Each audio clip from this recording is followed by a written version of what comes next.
Bom dia, boa tarde, boa noite, sejam todos muito bem-vindos a mais um vídeo no canal Vende Dividendos. Eu sou o Rodrigo Colombo. Hoje eu quero bater um papo com vocês e eu vou usar o MXRF como exemplo. E se você fosse dono de 10% de um fundo imobiliário? Eu peço que você comente aqui para mim o que você faria se você recebesse mais ou menos R$ 500 mil todos os meses de renda passiva caindo na sua conta. Comenta aqui embaixo para mim. O que você compraria? Onde que você investiria? Quais ativos você compraria? Comenta para mim aí antes mesmo do vídeo começar, antes de você saber exatamente o tema, comenta o que você compraria com R$ 500 mil todos os meses. Eu acredito que você, como investidor de fundo imobiliário, já sabe que fundos imobiliários são isentos de imposto de renda, né? Sempre que a gente recebe os dividendos mensalmente, a gente não paga imposto, a gente declara o imposto recebido, declara ali os dividendos recebidos, mas a gente acaba não pagando o imposto de renda, né? A não ser que você venda suas cotas com lucro, com uma valorização, e aí sim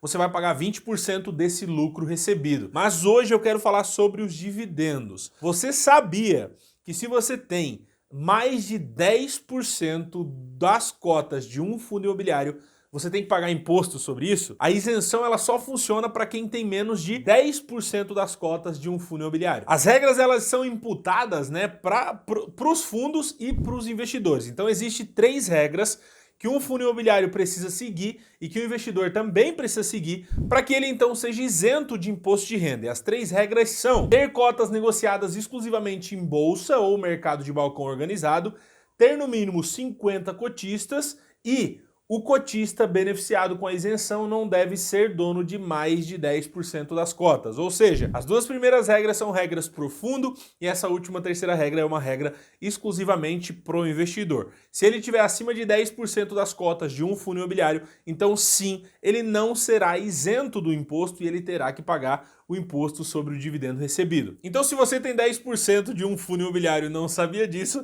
saiba que você tem que pagar imposto, né? Se você tem 10% ou tá chegando nisso, toma muito cuidado para você não ter que começar a pagar muito em breve, tá? Nesse vídeo eu vou mostrar para vocês um pouco das regras, aonde que vocês veem isso, né? Onde que vocês veem quem é mais cotista, quantos cotistas tem essa quantidade de cotas nos fundos que vocês estão investindo, tá? E um detalhe importante, não quer dizer que se o fundo tiver um cotista grande, você vai ter que pagar o imposto, tá? Não quer dizer. Quem vai pagar o imposto é esse investidor grande, tá? Existem algumas outras regras.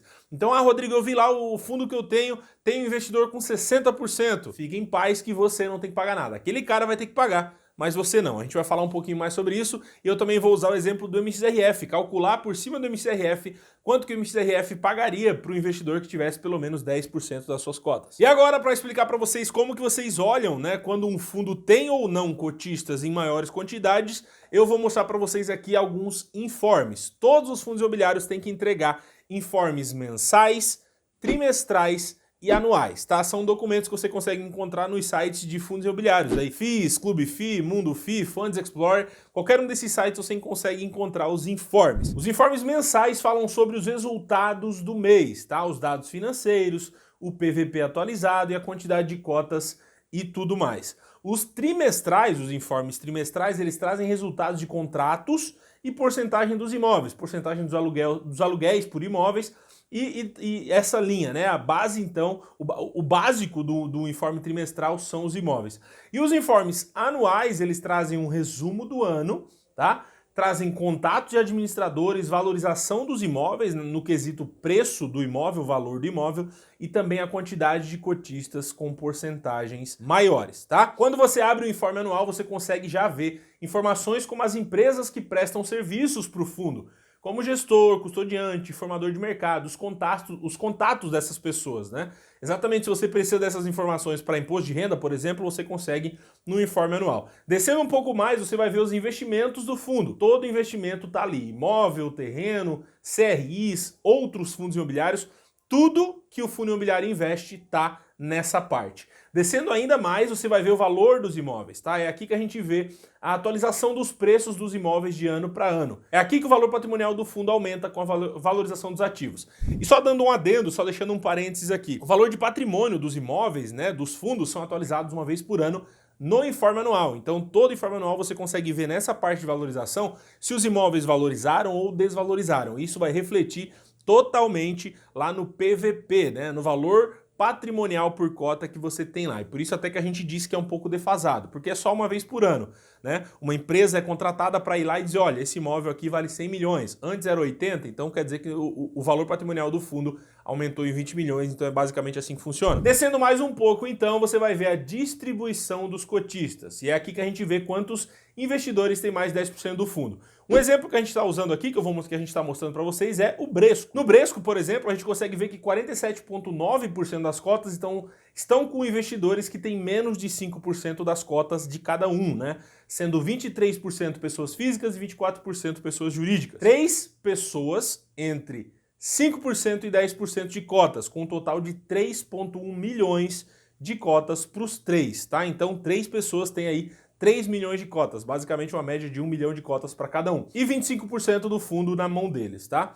E por último, a gente vê que um investidor no Bresco tem 26% de todo o fundo na sua mão. Um total de 3,3 milhões de cotas com apenas um cotista pessoa jurídica. Então, se a gente olha para isso dentro do Bresco, esse cara que tem aí 26, 25% do fundo imobiliário, esse cara paga imposto de renda, então esse cara tem aí essa quantidade enorme e ganha uma bolada todos os meses desse fundo imobiliário. Ele é um grande investidor que apoia o fundo imobiliário e é sócio, então, desses imóveis, assim como eu e como você, tá? E aí, usando um outro exemplo, o ABCP11, ele tem um cotista com mais de 50% das cotas. A gente vai lá no mesmo documento, informe anual, a gente vai ver que tem um cotista totalizando 7,2 milhões de cotas e um total de 59% de todo o fundo somente com esse cotista que também não está isento de imposto de renda. E agora eu quero usar um exemplo, depois de ensinar para vocês essa questão dos informes, para vocês analisar e usar, né, pegar essas informações e ver o quanto esses investidores grandes estão posicionados nesses fundos imobiliários. Isso mostra até alguns pontos positivos para vocês. Eu quero fazer então um cálculo usando o MXRF. O MXRF, se a gente for lá nos informes anuais, ele não tem cotistas grandes, 100% do fundo está na mão de cotistas pequenos, de investidores pequenos, com menos de 5% para cada um, né? Então pode ter alguém lá que tem 2% do fundo, 3% do fundo, 4% do fundo, mas nada acima de 5% do fundo. Então são investidores pequenos, tá? E agora eu quero fazer uma simulação de quanto ganharia um cotista que tivesse 10% do MXRF, e foi aonde originou lá o comentário lá que eu pedi para você fazer, que você já deve ter feito aqui embaixo, né? O quanto ganharia um cotista que recebesse então 10%, que fosse dono de 10% das cotas do MXRF. O fundo então, no último relatório gerencial, que a gente também pegou as informações, teve um rendimento pago de 8,6 milhões de reais, foi o rendimento pago, tá? 10% desse valor daria então, obviamente, 860 mil reais com 595. Caso fosse pago 20% de imposto de renda nesse valor mensal, desses 860, o investidor pagaria uma DARFzinha tranquila, de R$ 172.119 de imposto de renda para esses dividendos, tá? O que daria aí um lucro líquido de R$ 688.476. Agora, a pergunta que eu quero fazer para você novamente: o que você faria e aonde você investiria ganhando aí R$ 688 mil todos os meses? Fazendo uma conta, fazendo um cálculo de padaria, pegando esses 688 mil reais e replicando a 0,5% ao mês, né, em um outro investimento, talvez reaplicando esse dinheiro, em 5 anos você teria mais de 50 milhões de reais em patrimônio. Então é muita coisa. Agora eu pergunto para você, acabando esse vídeo, finalizando, depois de ter feito esse cálculo com o MXRF, mostrado o Bresco, a BCP, mostrado para você como você vê esses investidores maiores que estão nos fundos que você tem até para acompanhar o movimento desses caras, o que você faria com 688 mil reais? Em quais fundos você investiria ou o que você compraria? Porque o cara que está recebendo isso, ele já tem um patrimônio muito grande. Talvez seria a hora de gastar. O que você gastaria? O que você compraria? Eu quero saber. Comenta aqui embaixo se você ainda não comentou, se você ainda não participou, comenta. Deixa o seu like, isso é importantíssimo para o YouTube entender que você gostou desse vídeo, que foi útil para você, que eu trouxe informações relevantes. E se inscreve se você ainda não se inscreveu, que isso é importantíssimo demais. Se você está afim de aprender um pouco mais, assiste um desses 2 vídeos aqui, ó. Tem 2 vídeos aqui do lado da minha cara. Assiste esses 2 vídeos porque eu vou ficando por aqui. Eu espero o seu like, espero o seu comentário, espero você inscrito aqui no canal. E é isso. Tamo junto, eu vou ficando por aqui. Um abração, a gente se vê nos próximos vídeos e até mais.